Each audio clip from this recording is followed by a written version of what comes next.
Hi everyone, just an impromptu live tonight. It's Saturday night here in Australia and I've got a little bit of time free, so I thought I would hop on. We had to abruptly finish the live yesterday because I had other commitments, but I was kind of getting into the groove a little bit of talking about Delphi and folk science and things like that. So I thought I would see if any of my early morning, late night crew, I don't know, whatever time it is everywhere else, were online. And if anyone wanted to continue our chat about some of the biases and misunderstandings, as well as talking about, oh, Dita, yay!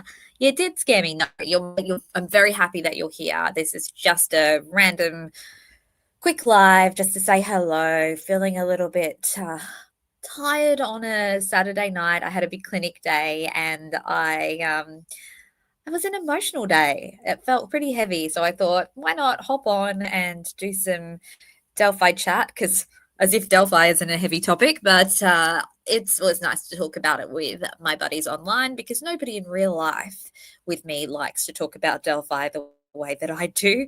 So it's just you and me, Dita. It looks like. I don't know if anyone else is online. I'm sure if they get the notification, they'll pop in. But yeah, just feeling a bit heavy tonight, Dita. Like, honestly, just like feeling heavy. So, yeah, nice to see a friendly face in here. Just sometimes feel like this online space is so lonely. There's so many people online, there's so many people who are believing in the same cause and are here for apparently the same reason, to advocate for justice for Regalan and the girls, and yet it can be the loneliest place in the world, right? Hey, Mustang. Oh, nice to see you too. I was going to take a break and then I was like, you know what? No, let's hop on. I know that the people who come and join the chats on the lives are the best. I really love you guys. It's so nice to have a community of people who make it easy to just talk. And I was actually thinking about this, and I want to actually do a whole chat about the true crime community. And I know that I do a lot of calling out about the community, but I think it's so necessary because I don't know if anyone else feels this, but I just feel like there's just so much gaslighting that goes on. And I'm sure that that's in lots of online communities, but certainly in the true crime space and certainly in the Delphi space, where science is actually not very popular. And I suppose that's a continuation from our chat yesterday, where I was like, when you raise things that are scientifically based, they're not popular unless they're dramatic and chaotic and have some sort of a, I don't know, what's the word? They kind of have to have like a dramaticness to them or a conspiratorial aspect to them. And I just find it hard to lean that way. You know, I am able to see things that are clearly problematic and wrong in the investigation, but I just can't lean heavily into constant indignation and critiques of everybody. Just it hurts my heart, and I think it hurts your hearts too. I think the people who are attracted to Daisy Asks, who get involved in the chat, particularly, are all people who have high levels of empathy and high levels of integrity and curiosity. And I just feel like this community online sometimes just doesn't fit for us. I honestly, it's sad. But anyway, I'm glad we have us. We have our people, right?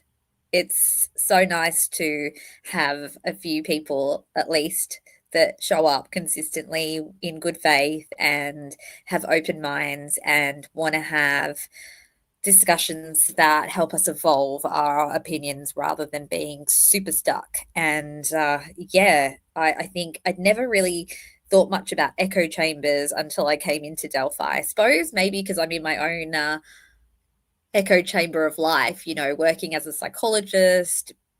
Oh, hey, nice to see you. Totally okay to be off topic, CA. Raj Singh retrial in Cairns about the murder of Toya Cordingley. Okay, yeah, I'll look into it for sure. I mean, that's more local than an Australian case, so yeah, CA, I'm happy to look into it for sure. Oh, hey, Charlotte. So nice to see you. Yeah, I like the people that come in at this time. This is totally unstructured. I'm probably not even going to save this live because it's just me ranting probably on a Saturday night because just feeling a little beaten up by the world, right? And the people who I guess do a lot of that beating up would say that that's too emotional and that that's playing victim. And that's why I probably won't save this live. It's just for my buddies here. Because I think you guys know that I'm anything but a victim. There's nothing wrong with being a victim, of course. Some people, unfortunately, do face a lot of difficult stuff. But yeah,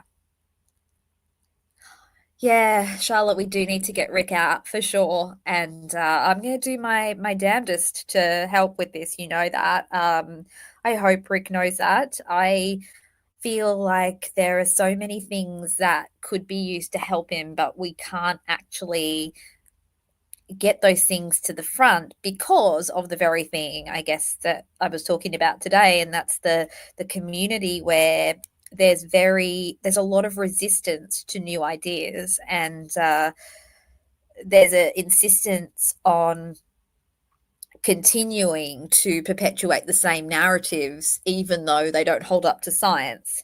And it upsets me because I've been, goodness, people have even accused me of wanting to say with my narrative. And I think anyone who watches my channel can see that I consistently evolve. I constantly evolve because I don't think it helps Rick for us to have inaccuracies in our defense for him. And that's the problem. So much of the official narrative that people are trying to use to defend Rick is not based on science, and it's not going to hold up in a court of law.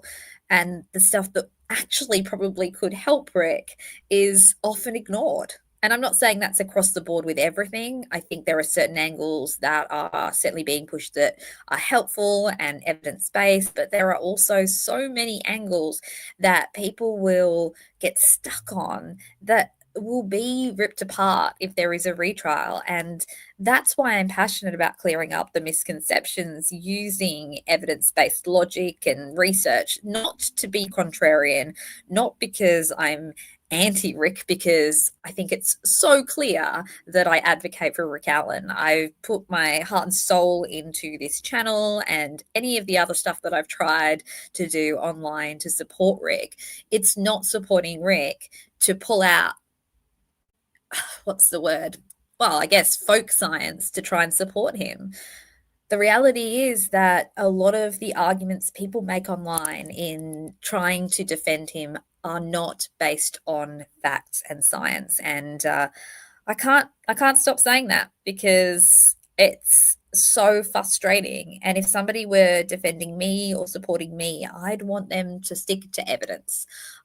So yeah, I think I'm just feeling disillusioned, I suppose, because I just don't think true advocacy is continuing to hold on to a narrative because it's the dominant opinion rather than sticking to what's actually going to um, potentially help him in a court of law.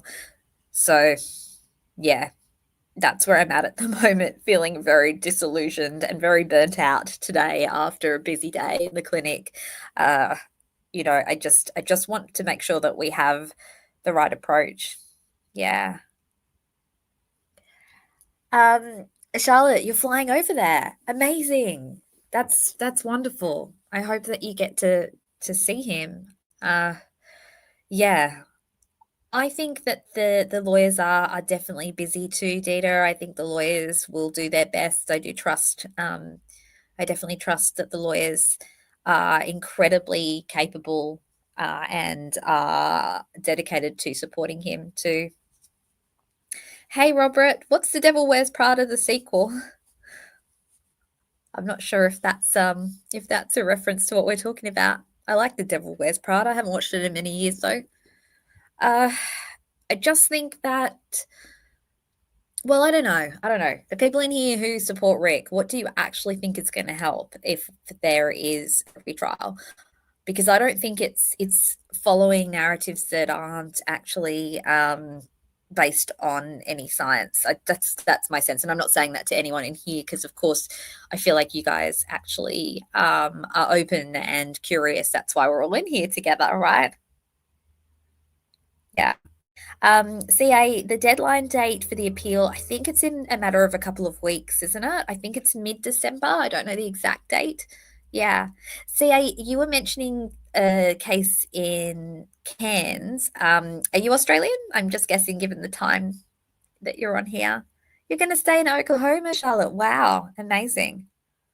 Goodness. Well, if you do get to see him, please say hi from all of us because there's a lot of us out here that support him. There are also people on my channel who don't, and that's totally fine too. But for those of us who do, we definitely want to send out some care and some love. But how's everybody's weekend going? Is anyone else having a much better weekend than I am right now? I'm just feeling really ugh. Yes, CA. Oh, fellow Aussie. Amazing. We got a few Aussies come in here and it's awesome. We have Scott and we have Ben. Do we have any other Aussies that come in? I think they're the main ones that come in. But yeah, we're getting a few more of us showing up as well. So yeah, great to see some more fellow Aussies, but also great to see people from across the world. In fact, we've got a multicultural chat now because Charlotte, you're from the UK, Mustang is US, Dieter is Canada, right? Like we've got a big range of people today at this time. I quite like this time, even though I know it's not ideal for maybe the bulk of our audience. I think the people that come in at this time are usually the same kind of consistent people who show up with a lot of interest and curiosity. So it's good to see you guys. Yes, Data, exactly. For the appeal, it has to be the flaws at the trial. I think that's the main thing. Yeah. You want to see other creators and tell them what you really think, Charlotte. Yeah, this is a thing that I'm so curious about because people speak with such confidence, but on both sides of the spectrum in this case and in lots of other cases, as though they have the expert knowledge of everything. And because they do it so confidently and so charismatically, and also sometimes in a way that, I don't know, I feel like they use these sort of simplistic ways. Oh, okay. Okay, I see. I thought you were talking about someone else with those initials, Charlotte. But yes, no, fair enough. I understand that. But yeah, I think when people speak really confidently and with conviction, people believe them.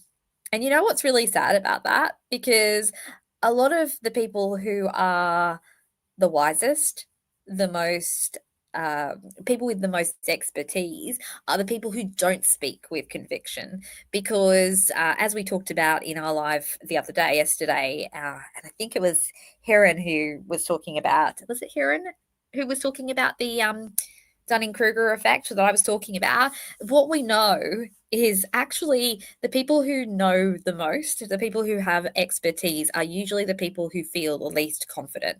And the people who show the most confidence in their opinions are often the people who know the least. That's the Dunning-Kruger effect. And oh my goodness, if people knew that, maybe they would be more discerning of the channels that they follow and the people um, that they give a lot of credibility to. And I'm not advocating, of course, for any disrespect of anyone else or any other creators, but I am advocating for critical analysis, for discernment, I suppose, in how we look at creators. But the thing is, Mustang, people who will yell at their viewers, people who are less encouraging of diversity tend to actually end up with bigger channels. And I was like, I mean, to me, that just sounds so left field, right? Because it doesn't make sense to me. I personally would not fall for that. If I'm watching a channel and the person is acting as though they are so much better than everybody else and that everybody else is very silly and doesn't know what they're talking about and it's so obvious, why didn't we realize it? That actually just puts me off. Like, who in here is happy with that sort of a tone of arrogance and superiority? Like, I definitely would not be, right? Like, I don't like it. I mean, I may tolerate it for a little while because I want to get the information from that channel, but I don't like it. And yet, often, these are the types of individuals who get the most following, at least early on.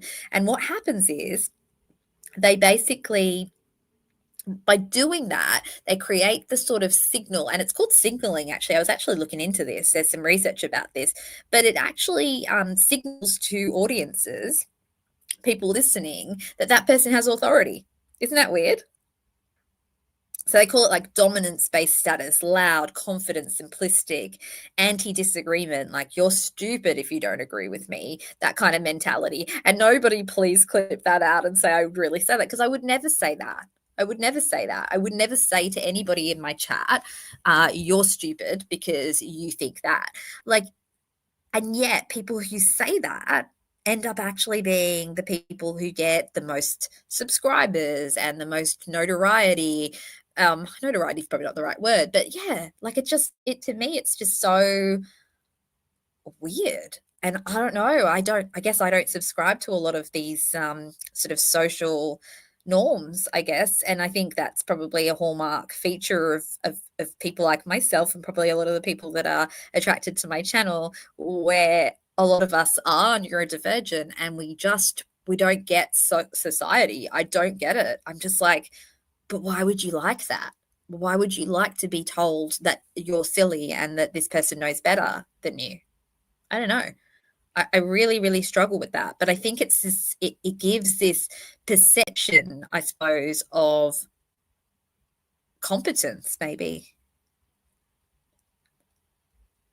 Yeah, Dita. I don't get it. I feel like you wouldn't be susceptible to that either, Dita.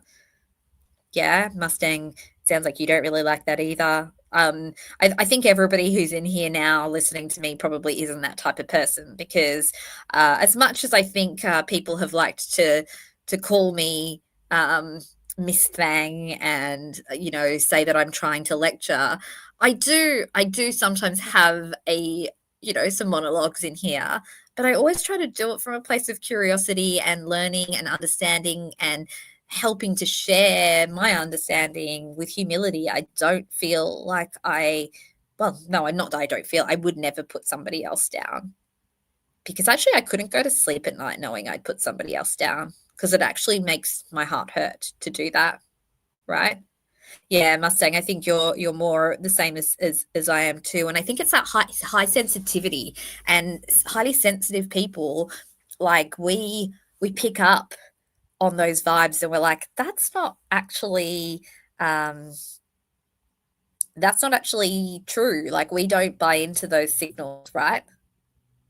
We actually see them for what they are. And it's actually a really hard thing about being highly empathic and sensitive, is that you pick up on things that other people don't pick up on, and then you look like the bad guy, right? So like, and I'm sure, having spoken more closely with some of you guys in here, that others of you have certainly fallen prey to that too. It's like we see something that other people just don't seem to see.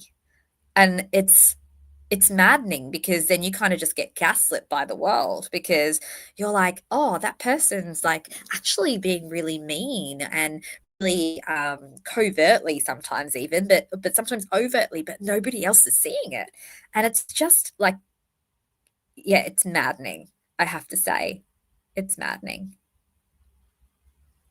Charlotte, I hope the whole world finally gets to see this. I really do hope the whole world finally gets to see that Rick is innocent, for sure, for sure.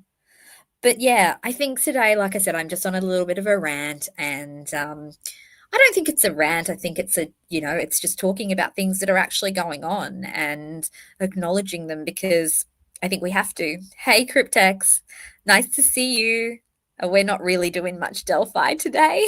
We're just it's just Saturday night here in Australia, and I'm just having a little like a little vent, I suppose, about society.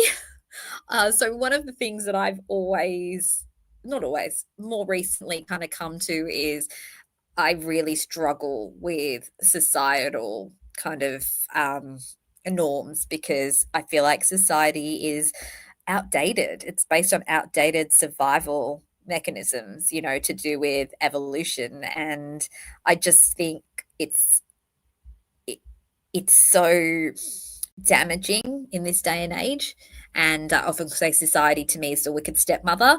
Like, when we get together as a group and we adhere to these social principles, it gets in the way of us evolving now. In the past, it was all about surviving as a species, and that's what all of these things were for. But now survival is a lot more common. We're not fighting saber-toothed tigers. We're not cavemen anymore.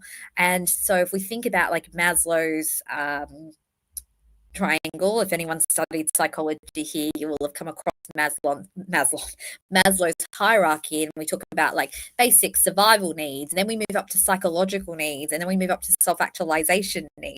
And in the developed world particularly, we already tick the box of the basic needs. We've already, most of us, not everybody, look, I talk from a place of privilege, of course, living in a country that, we have a great welfare system, and none of us, well, not none of us, many of us here live a very comfortable life. And I know that's not the same in every single country, but like for me and for a lot of the people, I suppose, here that we're chatting, we come from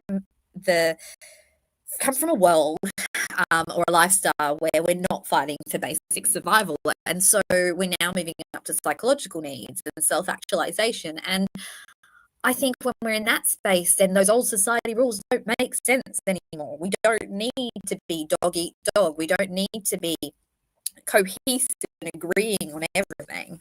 But yet that still is the dominant kind of perspective. Oh, sorry, is the audio bad, Mustang? Sorry if it is. Let me know, and I can have a fiddle around. I wonder if it's something, I don't know. Sorry, guys, I'm just on my laptop, but I don't know. Sorry about that. Let me see. I'm going to actually listen on my phone, and let's see. Anyway, I'm just literally having a little discussion about life right now, as it's more philosophical discussion rather than a Delphi one tonight. I said it was Delphi.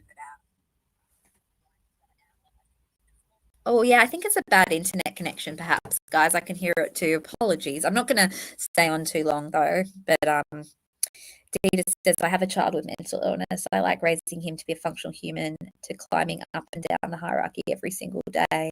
Yeah. Yeah, for sure. I mean, I think the hierarchy is just so tricky, right? Because I think, again, as human beings, we've got good at meeting our basic needs, again, in developed countries mostly, but we are terrible at meeting psychological needs. Absolutely abhorrent, to be honest. And I would be out of a job if we got better at doing it. And if people even know what their psychological needs are, we're not taught this stuff at school. We're not taught what's important. Because one of the key psychological needs of human beings is validation. Yet I've seen so little of that in so many communities. And I think for me, maybe the reason I found this online space so triggering is because that is not my usual experience of life. So working as a therapist, I work with other clinicians. I work with people who are highly sensitive, because I think the majority of people who come to therapy because of their high level of empathy and sensitivity in a world that can sometimes feel incredibly cruel.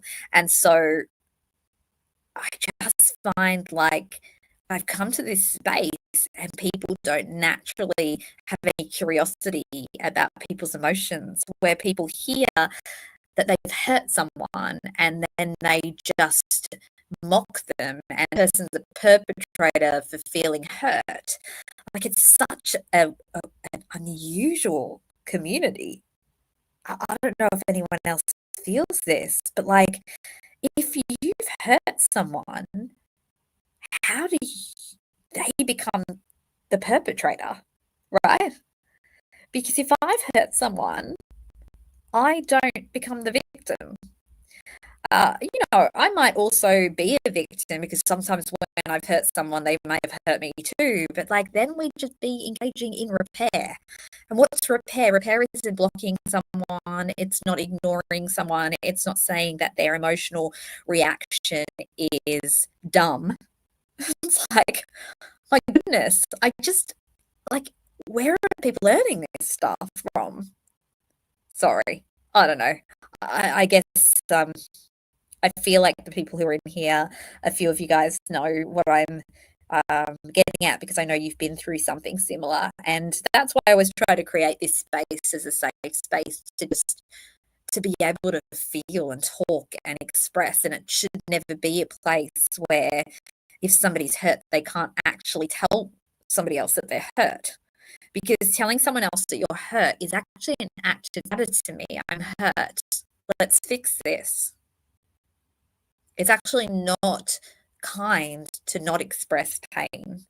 It's actually not emotionally more mature to avoid your own pain or somebody else's pain. Anyway, this is merged, hasn't it, guys? I'm doing my own self-therapy session on here tonight.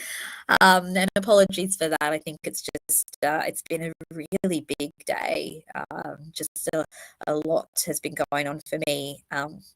As it always does, because my work is incredibly taxing, and I love it.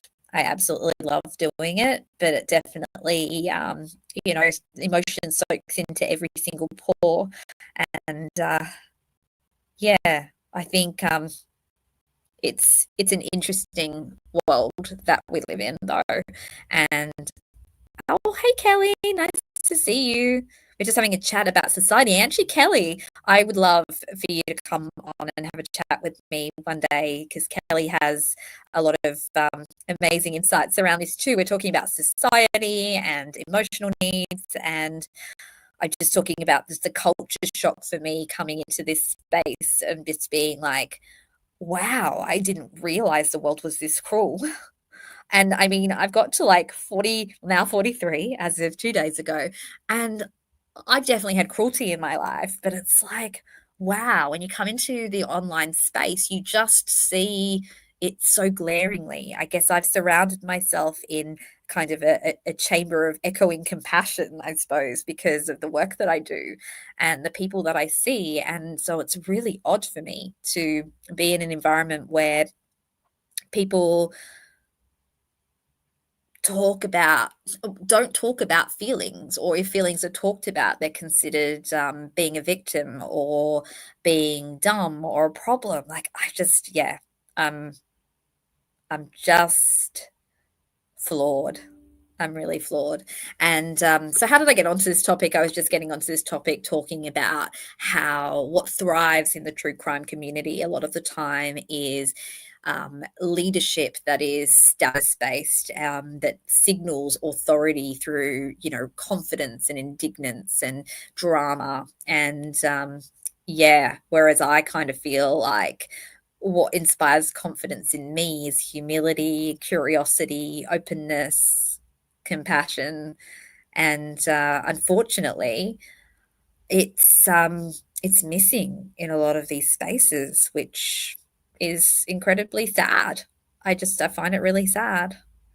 And I'm sure everybody in the chat here has experienced unkindness in this space. And it often doesn't actually come from the expected source. I mean, often when people talk about, the troll farm, quote unquote, the guilters, I actually don't find them to be the most difficult people I've had to navigate in the Delphi space. In fact, those people usually they disagree with me and they don't take on what I say, but they're actually less rude than the people who supposedly are on the same side as me. And in fact, the worst treatment comes often from the people who you believe are actually your friends. And that's the worst betrayal. People who you've supported and shown reciprocity with, and then they stab you in the back. Betrayal is a really, really hard experience for highly empathic people because most of us would never betray someone in that way. If somebody's done so much for me, the last thing I'm going to do is stab someone in the back, right?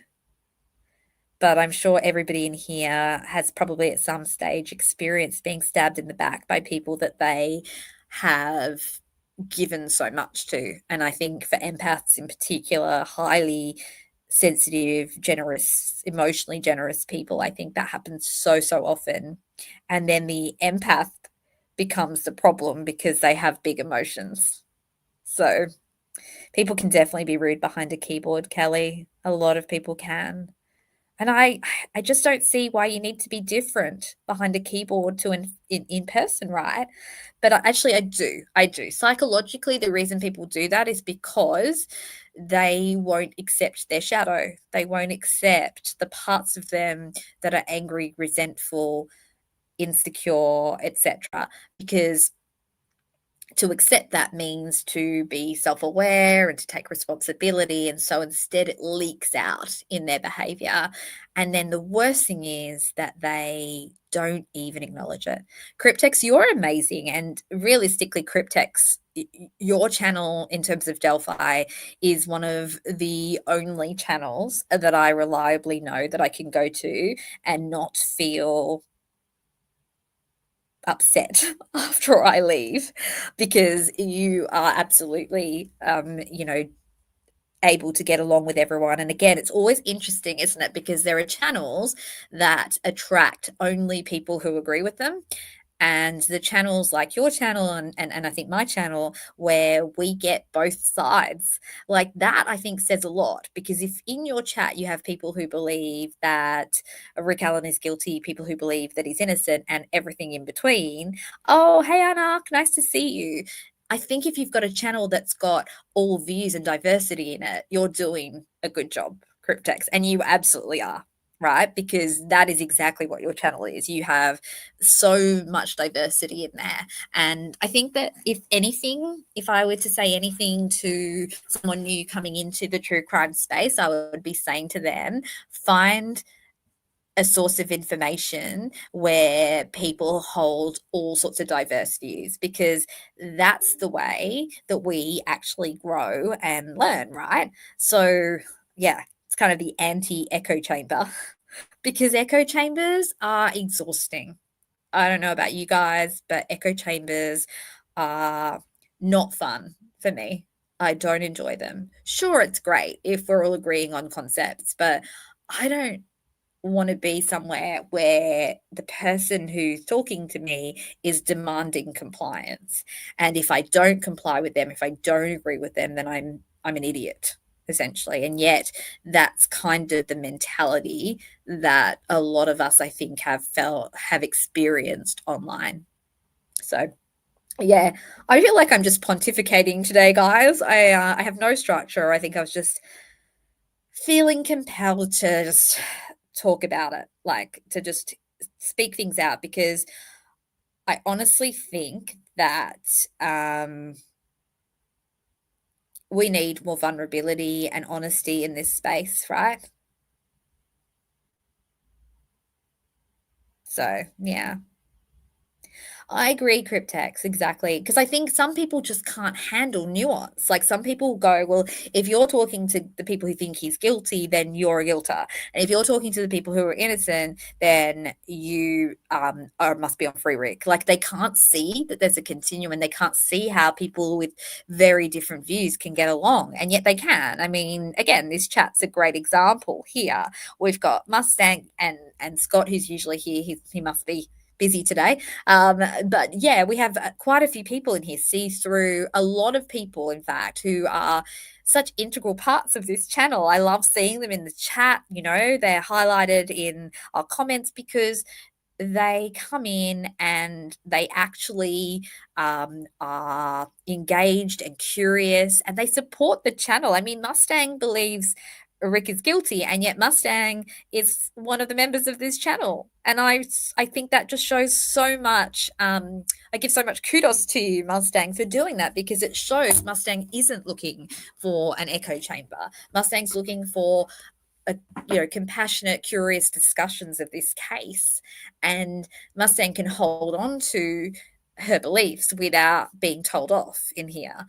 So many of the integral people in this channel, the people who come back all the time, who I respect, are actually people who believe Rick is guilty. And I'm okay with that. I might disagree with them, but I don't think they're bad people. And I don't think they're silly for their belief systems. Whereas I think there are other channels where that's exactly how people speak. And they even speak to people who agree with them with that tone. They talk down to people all the time. And yeah, no worries, Anna. Lovely to see you in here. And yeah, look forward to hearing more of your work as well. And yeah, keep fighting the good fight. Yeah. But yeah, if this space ever becomes an echo chamber, it's probably time to move on, right? Because yes, I'm here to support and advocate for Rick, but I basically will not hate you if you think Rick is guilty, right? Oh, thanks, Quietly Concerned. I'm really glad. Yeah, so Quietly Concerned says Cryptex and Amy have done well to keep the safe space for all opinions. I keep away from toxic chats because they're not good for my spiritual well-being. Yeah, I'm with you, Quietly. I'm actually getting to the point where I'm finding it hard to engage in chats in any of the YouTube chats because they don't feel like the safest of places, for sure. And even if there's not overt negativity, you just kind of know that people dislike anything you have to say. I think the most telling thing for me, though, was been when,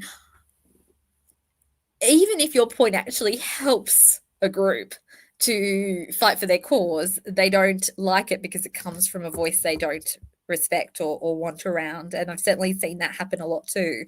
It just starts to make you wonder, like, what are they actually standing for then?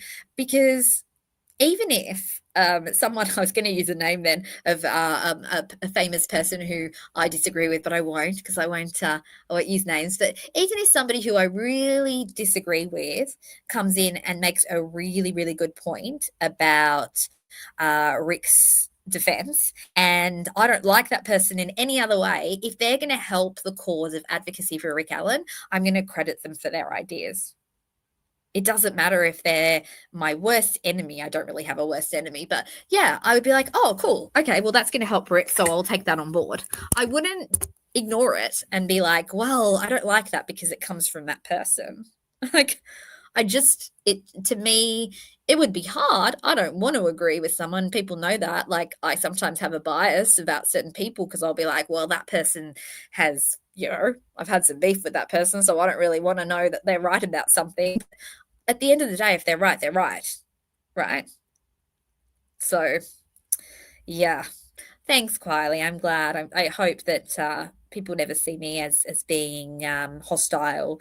I will certainly set boundaries, and I've said this before. It's because so much of my life I felt like I've just had to sit quietly and let people say and do things that I don't like. And yet now I just was like, no, because that's not being kind to me.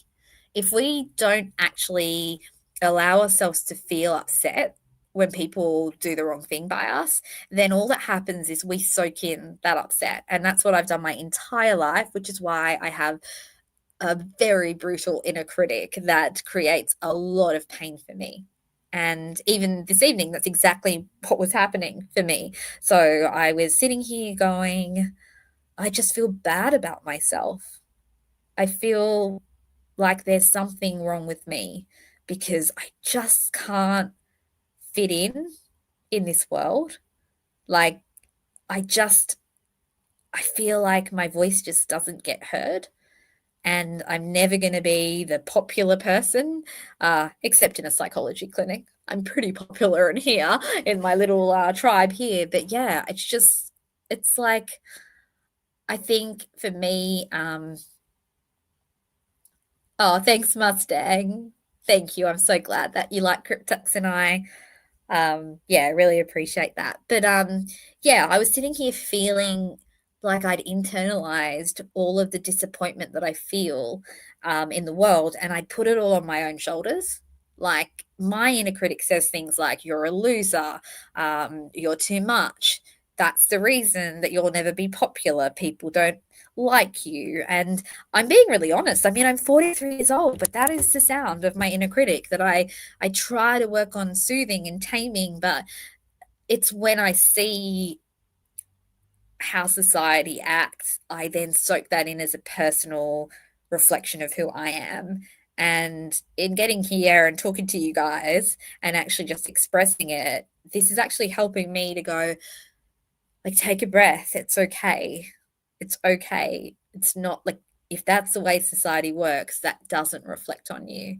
And I really, really want people who watch my channel, and I mean, overall, my ultimate goal in this life isn't just to do Delphi stuff. As much as I care about Delphi, I care about advocating for Rick and the girls. I just, my ultimate goal is to advocate for every wounded, disenfranchised person that walks this earth, and an animal, and insect, and anything, because I'm so, so sick of good people being wounded.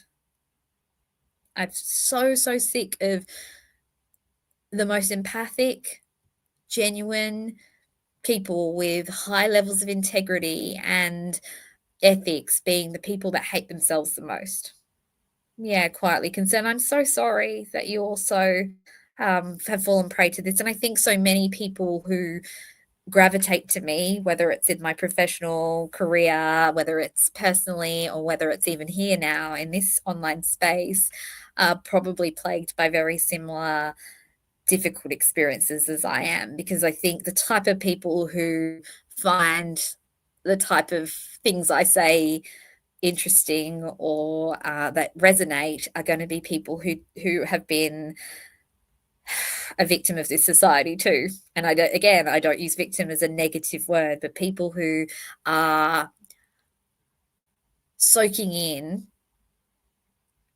messages that they shouldn't need to soak in. Because when people are cruel and they leave you out, or they dismiss you, or they mock you, you're allowed to feel angry. And when you feel angry and you don't express that in any way, then all that happens is you soak it in, and you end up with a massive, shameful, critical part within you. And so I don't want anybody in this world to have to walk around with the type of bully that I have. It sounds like you have, quietly concerned, that rips you apart every single day.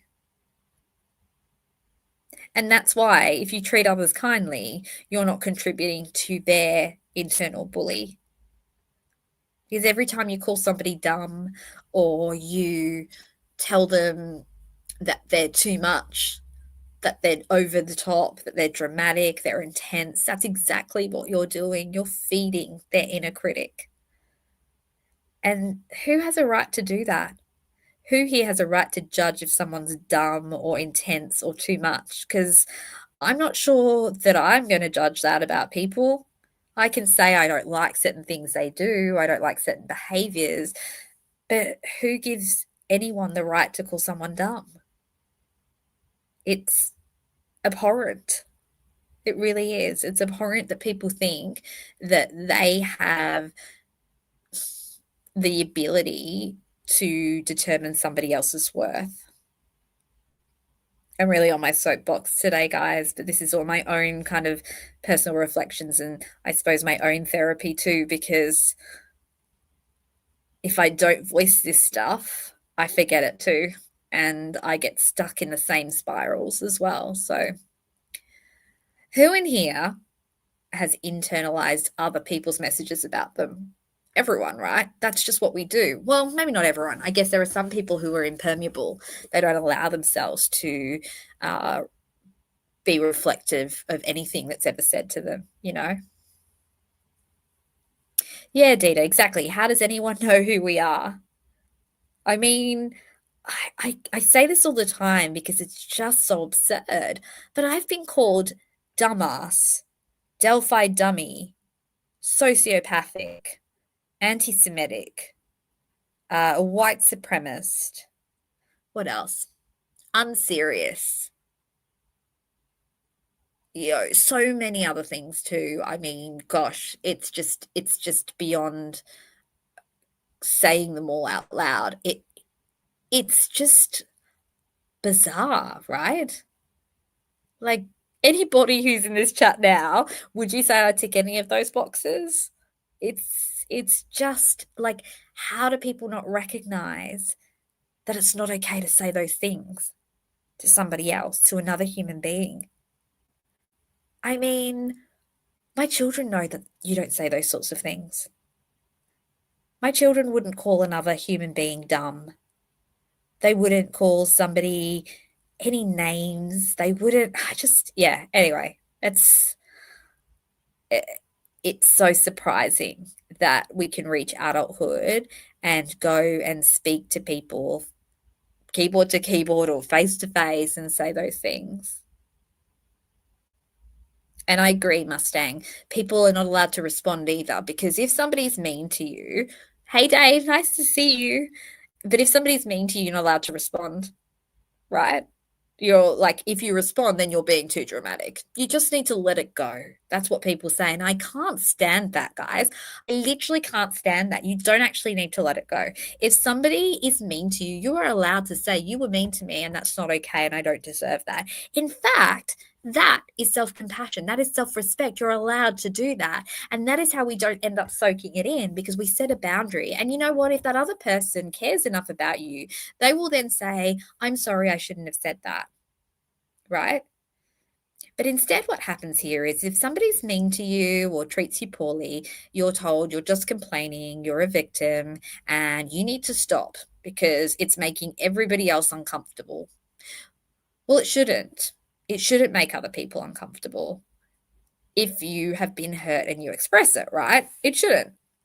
But yet it does, because society prefers everybody to be harmonious rather than for people to express their truth. And yet, the basic human needs emotionally are not for harmony. There isn't a basic human need for peace. I mean, yes, we'd all love peace, but it's actually not a basic human need. What a basic human need is for validation. It's to have an emotional voice. So, whoever made the rule that you're not allowed to express hurt or pain or tell people when they've upset you is actually not following science. But you know what? We've already discussed this, that most people don't follow science, right? We most like science is not popular, which is so interesting to me because I love science, so I don't get it. Anyway, guys, I've rambled on enough today. I think I was super burnt out and lots of compassion fatigue, and just needed to be able to, I guess, express myself a little bit more. Yes, data gut feelings prevail. And the thing is, it's really interesting, right? Because after I did the folk psychology common sense live yesterday, I was thinking, but I rely upon my intuition. I talk about, with my clients, we talk about intuition being like your wise mind. It's your emotions and your logic put together.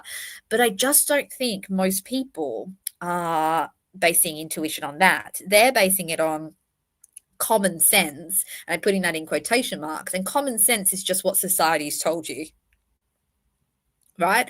So if society tells us something, we're like, that's common sense. And I mean, I know I've done this to death, but the fact that people still challenge when I say actually a really common reaction of teenage girls is not to scream, it's to like freeze. And I'm not saying it's not possible for them to scream. I'm saying that is a possibility, but a very large possibility also is that they wouldn't scream and they'd freeze. And the fact that people will still be like, no, nope. I'm like, but that's the science, guys. Like, I'm not making it up. Like, I didn't write the trauma studies. I just read them. Like, it's just it. like, this is where I just go, oh my goodness. Like, so we'd rather believe folklore than believe what's actually evidence based. Like, what? It's, yeah. Anyway, I will never understand that.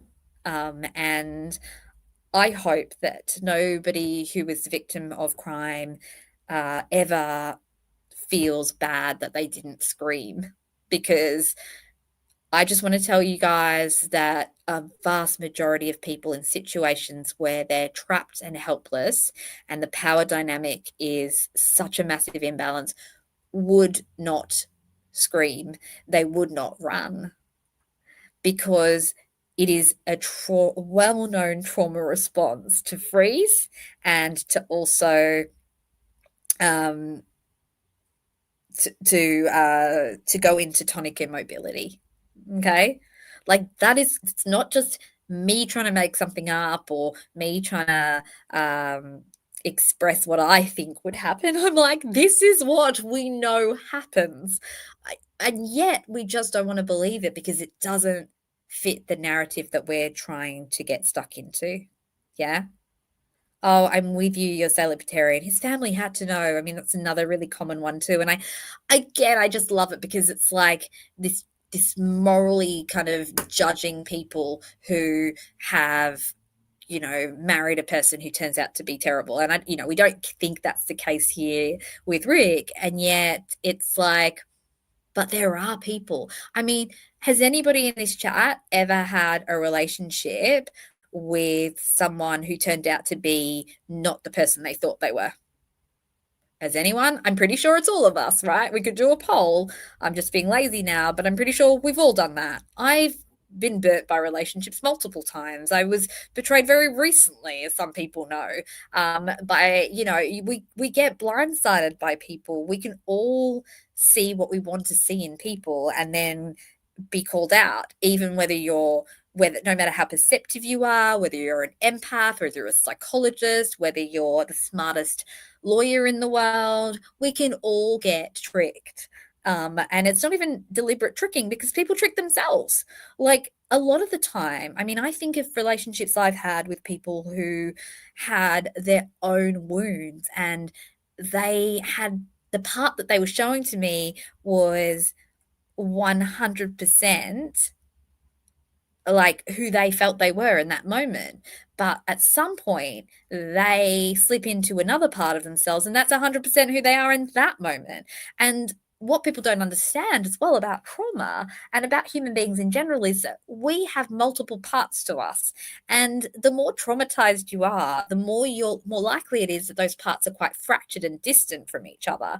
And parts that are fractured and distant from each other don't always actually know about each other, if that makes sense. If we think of like the classic dissociative identity disorder, which is known as multiple personality disorder in the past, that's the most extreme form of it, right? Where people will have parts that literally don't even live in the same country. And I'm using that more as a sort of metaphor there. Like they don't know about each other, but we all have parts. There's a part of me right now that's showing up that doesn't show up all the time, right?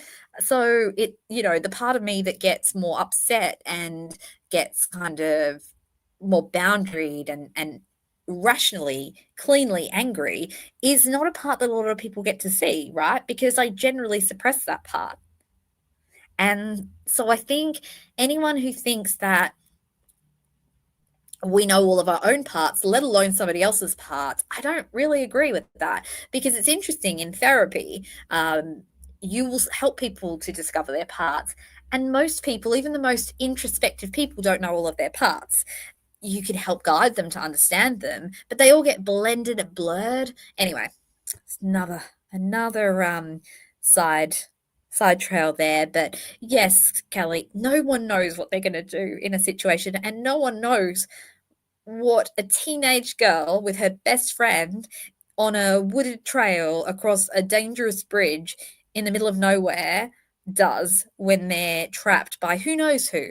Who knows if they knew who that person was? Who knows if he had a weapon? I don't know that for sure. I think one of the things that upset me was after speaking about all of this, and I think anyone who watches my channel knows how much I empathize with the girls and try to honor them. But when it's discussed as though I'm being disrespectful considering how they might feel in that situation, I was like, but how is that disrespectful? I'm actually trying to honor the girls. I'm trying to help people to understand that whatever the girls did, whether they ran, whether they didn't run, whether they screamed, whether they didn't scream, that all of their reactions are instinctual. And it's, you know, they're human beings. And why would I be using that to frame a narrative? Because what narrative am I trying to frame? I'm actually here to support Rick Allen and the girls. So actually, it would be better if I said they would have screamed. So they must have been kidnapped and taken somewhere else. But I won't go with that theory if the theory just doesn't seem to add up with the evidence that I've seen. But I also won't tell you your theory is wrong or stupid, or that you're trying to paint a narrative that's unfair to the girls or something, because at the end of the day, the only thing that's unfair to the girls is anything that borders on judging them. I think suggesting that it would be strange that the girls didn't run, or that one girl watched the other girl be wounded and didn't react or scream or run, to me, that is problematic in terms of how we portray not only Abby and Libby, but trauma victims in general. Because I can tell you, I can guarantee you, there are plenty of people who would watch a loved one or a friend be mortally wounded and wouldn't run away. And then there would be other people who may run away. There isn't a right or wrong. There just isn't a right or wrong. And as I think it was Kelly earlier on said, it is instinctual. It's not even a choice. It's just how our bodies react. So, yeah, USA Libertarian, you've never screamed in your life. You wouldn't scream. Yeah, I mean, I scream when I'm shocked by something. So for me, like, I scream if I see a spider, but I probably wouldn't scream in that situation where I was being kidnapped. I don't know. I've never been kidnapped, but I know I felt very scared before, like, in a dark place at night, and the last thing I do was scream. It just, you keep quiet, but that's me. I'm not suggesting that's everybody. So yeah, Chester, defense needed to focus on the timeline and no physical evidence tying Rick to screen, no DNA found matches Rick. Yeah, and I mean, even the DNA thing. So again, these are not popular opinions, but some of the things that are talked about the DNA online are simply not accurate when it comes to the science. So something I learned, which was really interesting, and I don't know if anyone in the chat knows this, but did you know that men, I think it's something like male DNA sheds, or they shed more DNA than women. Now, I could be yeah, like, not saying that in the absolute scientific way, but it's actually not uncommon for more male DNA to be found on items, laundered items, than female's DNA. Like, I didn't know that, but I've learned that. Isn't that interesting? And it makes it then seem less odd if there's male DNA that's come from the laundry. But again, that doesn't suit my cause, because I'm saying that there's other male DNA on there is going to actually help me to say, well, there you go, there's another third party suspect. But at the end of the day, if the science doesn't support that, then if I continue to get stuck and die on that hill, then all that's going to happen is that if that was presented at trial for Rick, it could get debunked, because you just need to do a simple journal research search, you know what I mean? And you would find out that actually, no, same as the audio output route change. Now, Cecil wasn't able to do that at the first trial. He wasn't able to say, actually, audio output route change doesn't mean headphones. It means diverting the route to the speaker or whatever. But that's because he got caught out. And Cecil, and no offense to Cecil, but a lot of his technical knowledge seems to have been a little bit under researched, right? Because he thinks that location timestamps happen every time you use Snapchat, and that's simply not true either. But imagine at retrial if the defense go in saying, well, someone inserted headphones at 5:45, and they actually this time have an expert, or Cecil's gone and done more research like I have, and says, well, actually, no, iOS 10 audio output route equals 1 didn't mean headphones, it meant speaker. How does that help Rick? So why don't we not get rid of arguments that are debunked by science and focus on arguments that can't be debunked by science, because that's where you got to be able to find reasonable doubt.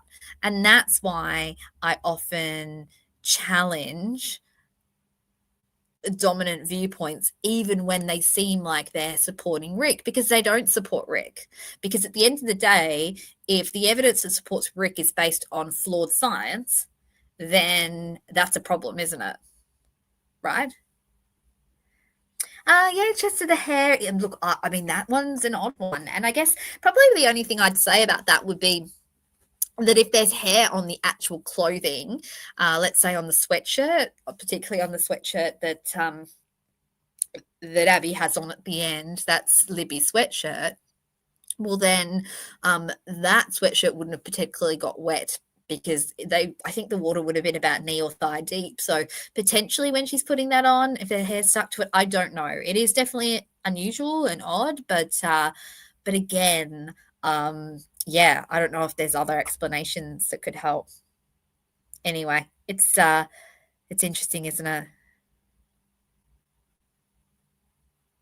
100% cryptex. We do. We shed a lot of DNA, and males shed more DNA than females. So when, people say it's absurd that only the men must do the laundry in the German house, no, actually, the DNA on the laundry would come from the items of clothing, particularly underwear. That's an area where apparently a lot of DNA is actually shed. It's because of the elastic, I think because of the sweat. And so the DNA particles can get mixed in the actual washing machine itself between items. I think, again, though, this is where it's so much more complicated than people will make it out to be. And so then it sounds absurd, and people go, well, there was lots of DNA and it wasn't tested, and that's ridiculous. And how can they say the DNA just came from the laundry? And yet, actually, if you do the research into DNA, that's actually not a very absurd finding. What is absurd is suggesting, that a forensic scientist hasn't tested DNA when it could be tested. Because are we saying that every single forensic scientist in this case is putting their career on the line in order to have, to be consistent with everybody else? I don't know. I mean, I guess possibly if it's a massive big conspiracy, but I think that, they get called out very quickly, because the defense can have their own experts too, you know?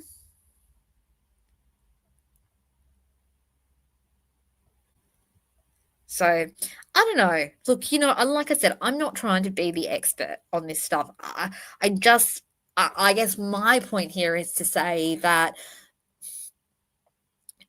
the confidence with which people suggest things isn't always linked to what they've actually researched, right? So, and what I love in here is that there's so many different opinions. People will say, well, I don't find it suspicious, and I do, and that's okay. That's okay, right? No, and I agree, Dita. Like, there's no reason that the hair wasn't tested. I'm with you on that. I think that's, that is, and you know what at the end of the day, I'm not pro prosecution and law enforcement in this case either. I definitely think there are lots of things that should have been done that weren't done as well. And those are the things that I really think can be highlighted. But when we're highlighting things that actually can just be explained away by science, that's when I'm like, oh, I don't know about that, And I agree, you're libertarian. Like, there wasn't enough there weren't enough defense experts, that's for sure. I think the defense could definitely have benefited from more experts as well. They weren't even able to challenge a lot of that stuff. So please don't think I'm saying, there's absolutely nothing to look at here, because that's not what I'm saying. I absolutely believe it's a flawed investigation. I just think that some of the flaws people point out aren't actually flaws, but because they do it so confidently, that opinion sticks. And if that opinion sticks, then that ends up being the thing that, the defense may rest on. I'm not suggesting just from online communities, but if they rest on something, again, like the audio output headphones thing, then Rick's chances are diminished, because the audio output route change can be debunked. and if there's other arguments that can be debunked, it actually serves Rick's purpose to debunk them now, so that they don't get debunked in a retrial. So they focus their energies on the things that actually matter. Because I think what would have been really helpful would have been a digital expert to look at the geofencing and the cell tower stuff, you know? And I agree, you're a libertarian. I do believe, yeah, everyone uses confidence games. And look, I hope, I mean, I know that I can probably sometimes, present in that way as well, of being overconfident. I try to only be confident about the things that I have done a lot of research in and know a lot of, I do have expertise, I suppose, in. But yeah, sometimes I might be confident about things that aren't particularly worthy of confidence. I've certainly had those moments and I've corrected myself on those. I think that if we can all do that, that's fine, because we can all jump into a moment of confidence, particularly when we find some bombshell. We're like, wait, this is huge. And we get excited by it. I do too. I think the difference between evolving and continuing to test out your ideas and being and existing within an echo chamber is probably the main thing that I want to get at, because I think some of the time we self-correct and we continue to look at the flaws in our own arguments, and other people just stay so stuck on their argument, and so resistant to change. And I think that, to me, is the hardest thing to deal with. And whilst I don't like to have to admit I'm wrong, as I've mentioned before, I think a lot of us don't, particularly when you've put yourself out there in a public sphere. I think if we don't do that, um, then I think that we're suggesting that we're above it. And I wouldn't do that, because I don't think that I'm above making mistakes. I don't think anybody is. So, yeah, it's interesting. I think I hope that we can all reflect, right? I'm with you, USA Libertarian, oversimplifying. Absolutely. People want everything to be simple. And it isn't. And sometimes, actually, it's interesting, because sometimes people will add more complexity to something in order to make it sound more genuine, and yet the complexity that they add is actually oversimplifying, if that makes sense. So I'm not suggesting anyone in here, but sometimes people go, no, it's way more complex than that, but they're simplifying it in the sense that they're saying it's tampered with or it's a conspiracy, which is oversimplification at times too, because a conspiracy doesn't mean every single thing is a conspiracy and a lie and tampered with, because that wouldn't actually be a particularly good conspiracy, because it would be unbelievable, Yeah, the crime scene. Yeah, I think the crime scene pictures would possibly, yeah, would certainly give people different opinions for sure.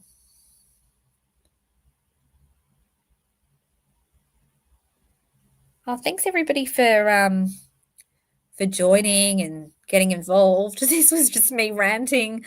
I just felt like I needed to get some things off my chest today. I was carrying a lot, and I just wanted to have a chat about stuff.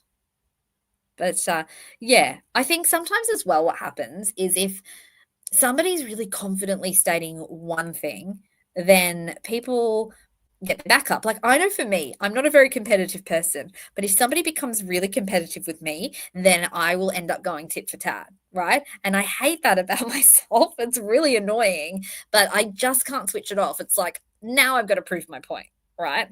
But where usually I'm really collaborative. But if you've proven to me that you're competing with me and you're going to keep bringing down what I'm saying, then I will then end up coming back at you with the same kind of response. Although I will never do it, I hope, in a harsh, nasty way. I really always try to avoid that, right? But I'm not ranting now so much, Anna, but I was before. I was just, what I struggle with is how human beings treat each other in this space. And I think that's what I was kind of mostly ranting about earlier, rather than so much the Delphi case itself. I think it's just there's a lot of hurt in this community, and for good reason. There's a lot of backstabbing. There's a lot of people who um, co-opt people's work and then stab them in the back. there's a lot of people who police other people's genuine emotions. Um, yeah. Look, if he gets a new trial and he's found guilty again, it's going to be so hard, isn't it? Like it really is for a lot of us who believe he's innocent. But I don't believe he would be found guilty again, Mustang. I honestly don't. But I could be wrong. Again, I'm always open to that. I think that there's more things that need to be looked in. Thank you, Quietly Concerned. I appreciate you. But yeah, and I think when the toxicity comes from people that you least expect, it's even more hurtful. And I know members of this community have been hurt by people who didn't present as overtly hurtful. And then we end up it feels even harder because if I come in here and say, "Oh, somebody that everybody in this chat doesn't agree with was mean to me," then everybody gets on my side, right? And they're like, "Oh, well, how dare that person?" If we think of like the troll farm, for example. But when it's somebody on the same side as you, people don't believe you, and they assume you're just being dramatic or intense or you need to just let it go. And you can get stabbed in the back by people who appear to be on the same side as you. We all know that. Anyone who's ever been through a divorce knows that. Your closest allies can end up actually stabbing you in the back. And I just hope that people will realize loyalty doesn't have to be dead. I think that loyalty is so important. And yeah. And yeah, I agree, Anarch. I definitely don't hate people either. It's hard. Sometimes you feel, an intense anger towards people, and it's natural to feel that. It's natural to feel vengeance and resentment. But yeah, I think for me, it's just hard sometimes perceiving things and noticing things and other people not seeing it, and then second guessing yourself or wondering why you're so alone in those views. And I think that's why this YouTube community has been simultaneously helpful and unhelpful. Like this community here, like in Daisy Asks in the chat, here is amazing. Like everybody who comes in here operates in good faith and fairness. And I think probably anyone who doesn't want to engage that way probably just leaves or lurks because, we don't tend to have a lot of trouble in this particular community, but other communities, it hasn't always felt the same. Yeah. And it's really not it's hard. It's just really hard. Yeah. Yeah, I agree, Cryptex as well. Who are they, USA? Name and shame. We all want to know. Yeah. I really do. I try not to hate anybody, but I definitely feel a lot of betrayal of people and betrayal and hurt towards people who have no reason to be unkind, you know? And yeah, yeah, RC991. I think so. I think it's a divisive community, and I think I've really figured out lots of reasons now why I haven't always had the best luck in this community. And I think it's a combination. I think I'm a different type of person to most, to a lot of people, and that's people like similarity a lot of the time, and I'm probably not similar to a lot of people. And then there's the fact that I will go against a popular opinion if I don't agree with it as well. And I think people don't like that. And yet, isn't that actually the mark of curiosity? You know what I mean? Why do you just want people to agree? I love it when people agree with me because it means I might be right. And when people don't agree with me, I get a bit cranky because I don't want to be wrong because it feels embarrassing, but not because they're wrong and I don't like them. It's usually because it exposes my own insecurities. And I think again, when you engage in a lot of self-analysis, you know that, you see that, you notice that when you react to something, it's because of your own insecurities, and it doesn't belong necessarily to the person who has proven you wrong, if that makes sense. Yeah, I know, quietly concerned. It definitely seems to have done a lot of harm to people's mental health, for sure, for sure. So, and that's why I do want to create this community where it feels safe for people's mental health. Like, absolutely. I'm not sure, BZ Mama, you were talking about a medication that makes people think and say weird stuff. I'm not sure, to be honest. Yeah.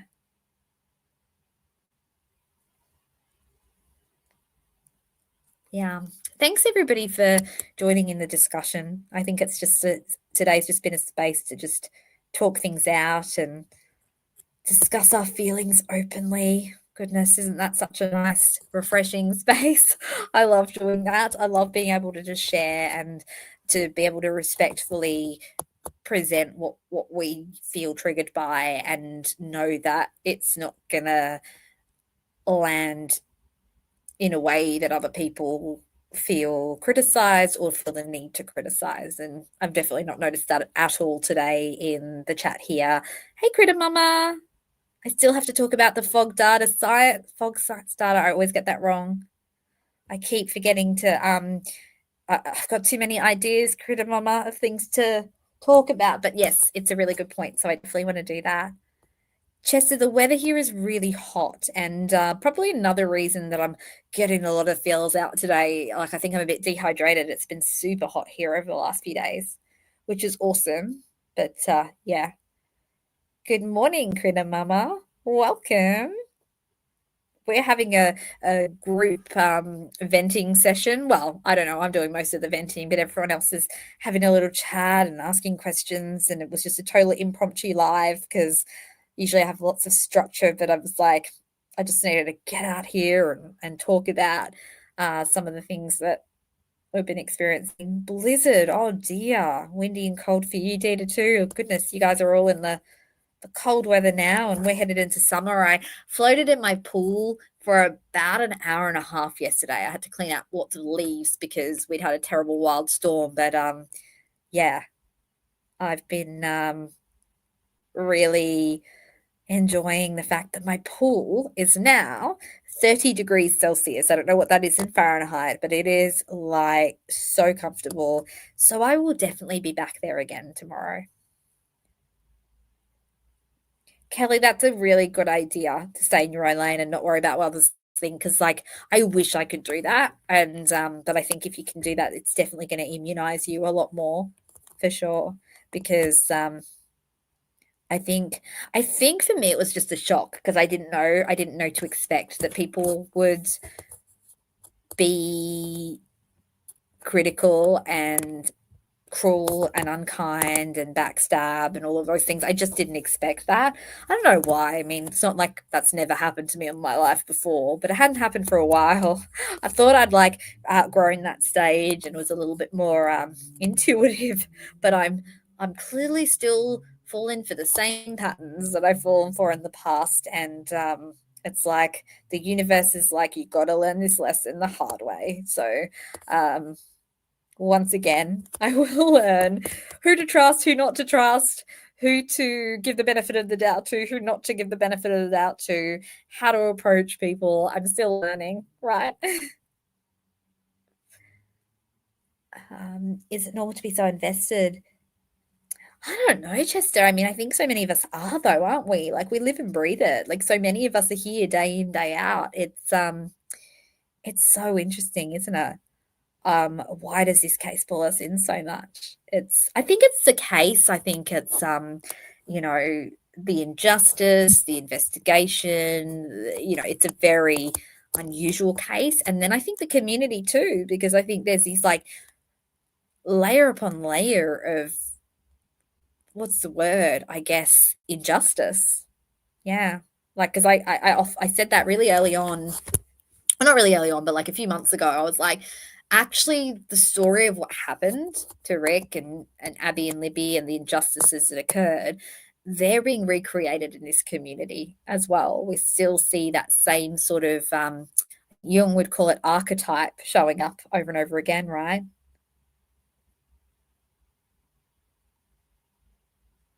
Oh, BZ Mummy, we are talking about Delphi too, for sure, for sure. Sorry, it's a little bit unstructured today, so we're kind of a bit off topic. Usually, our lives are all about Delphi, and a little bit of me rabbit holing into other things, but most of all, we usually talk about Delphi. Today's a little bit different, just talking a bit more about the community itself and our reactions, but definitely majority of our content is Delphi centric or psychology centric or both. So no need to apologize at all. Always welcome to have Delphi questions. In terms of the medication that makes you think and say different things, I'm just not sure. Certainly not my expertise around that sort of area, but yeah, I think, yeah, Bees and Mama, it's definitely dear to a lot of our hearts. I think a lot of us get very emotionally invested in the story, in the victims, in, you know, for some of us, for Rick, if we believe he's a victim too. Yeah. Okay, guys. Well, I'm getting pretty tired. It's 10:30 here, and I've got a fair amount of work to do tomorrow, as well as trying to lounge in my pool for a bit if the weather holds out. So, really, really appreciate everybody who actually showed up for this random live. Everybody come visit me in Australia, guys. It's lovely and warm here. You're all welcome. We can have a big Aussie Delphi meetup. So everyone's invited. Come here. We can have lots of these deep dive discussions and a lovely community talking about Delphi together, putting our heads together. So come on in, guys. Oh yeah, Data and Cryptex, you're both from Canada. Got a real multicultural society here, haven't we? We've got had a few Aussies in here. We got the British people. We got the Canadians, the Americans. Anyone else I've missed? Has anyone else been showing up in our chat? I feel like that's the majority of us. But yeah, it's super multicultural in here today, which is pretty good for me. Remember, I'm a no, I won't even say it. I won't even say the silly things people say. BZ Mama personal attack. Yeah, unfortunately in this community, I don't know if you've been around in the community too much, BZ Mama, but yeah, unfortunately there are a lot of personal attacks that go on, but not in here. So in Daisy asked, if you get a personal attack upon you, please let me know, because we will deal with that, because that's not part of the community here. It's a community of care, compassion, warmth. There's no personal attacks here. You're allowed to disagree. You're allowed to call someone out if they're being rude to you, but there's no personal attacks. Oh, calling someone Canadian's a personal attack? What? Did I miss that? No room for hate. That's exactly right, Critter Mama. No room for hate in here. Accountability, yes. Boundaries, yes. Calling out people when they've done things that are unfair, yes. But no hate, no meanness, no name calling. You'll notice I don't even name call law enforcement in this case. You know, you can tell from my voice when I'm not particularly pleased and snark, but I won't name call people. I don't want to do that. Yeah. Well, I honestly, guys, I really appreciate all of you. Spending an hour and a half just chatting it out has actually done wonders for my head and my heart.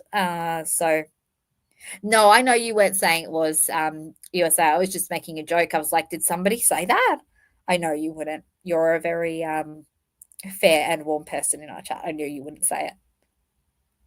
I'll tell a funny story before I finish for you Canadians that are in here. So when I was 17, I think it was, I went to Amsterdam with my sister. She was studying overseas, and we were in Amsterdam. We were on a train. It was like the Millennium New Year. It was pretty wild. And we were sitting on this train, and there were lots of international students. And there was these two people that were Canadian. And it was, I'm going to even laugh thinking about this. This is like years ago now, guys. This is the Millennium New Year, so 25 years ago. And these Canadian people, there was this one guy at least, and he kept saying, in Canada. And what was really funny about it was everything started with in Canada and then ended with what was better in Canada than in Holland. It was really funny. And they were like, literally, me and my sister for years, we'd copy that. In Canada, we have canals, only they're like cleaner. And in Canada, we have water. It tastes nicer. It was just, I mean, I'm joking. I don't believe all Canadians do that at all. No offense. Otherwise, now I'm going to be called an anti-Canadian as well as all of the other names. But it was just a funny story. That guy, he just like kept going on and on. And I mean, look, I'm not going to lie. I'm sure I've gone places and been like, in Australia. In fact, I think I've even done it here in this place. I'm like, in Australia, it's so nice. And it's great to be proud of the country that we come from. So, no offense, Canadians. I'm sure you have a wonderful country. And that guy was just really proud of it. It was just a bit funny. That's all. I hope I can see I've made Dina laugh and everyone else has gone quiet. It didn't land that well, right? Dina, in Canada, are people's YouTube's better? Are people's YouTube's better? Channels better in Canada? Oh, so many countries do it, right? Like this is so much patriotism. It's late, guys. I can't even get the word. No worries, BZ Mama. Come join us again. We will be more Delphi concentrated usually. This is just a little wild Saturday night live today, but this one's not the core kind of content that we usually do here.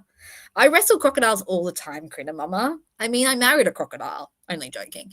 No, we don't wrestle crocodiles. There's no crocodiles where I'm actually. So Scott's not in here today, but Scott lives up north, and he would be the one to ask about the wildlife. So he said he had a snake in his bathroom the other day. There are definitely crocs up in northern Queensland. You should not swim in any open bodies of water without checking for signs. But no, where I live, even the kangaroo pictures and videos I've shown you guys was when I was not where I live, when I was in like either rural places or up on the Sunshine Coast. So we do have the best kangaroos, Cryptex. We also have the best koalas because your koalas are just like crap in comparison, right? Because you don't have any. Anyway, okay, I'm being silly here. Actually, as well, by just to let you guys know, my nationality is actually British. So I was born in England and I'm a British citizen. So in England, we speak the Queen's English as well, right? So we are better, right, Kelly? Right, Anna? We are the best. We are the Queen's people. Only joking. Maple syrup from Canada, amazing. 100%. Every country here is amazing. I love every country. It all has wonderful stuff. But yeah, there you go, guys. All right, everybody. I'm gonna go. I'll speak to you guys soon. And we'll get back on to Delphi content. I have cancelled the live for tomorrow because I'm really behind on work and I really need to focus on that. But we will do the next Forensic Unicorn one at some point next week. And as we head into the silly season and Christmas, I'm sure I'll have more time to create some content too. So look out for my shorts over the next few weeks. You are going to watch the antics of my 18, yes, 18 elves on the shelf. I am a crazy mama. I bought them way too many elves. So look out to see what all of the ridiculous elf family get up to over the next 30 days. Ugh. See you guys soon. Bye.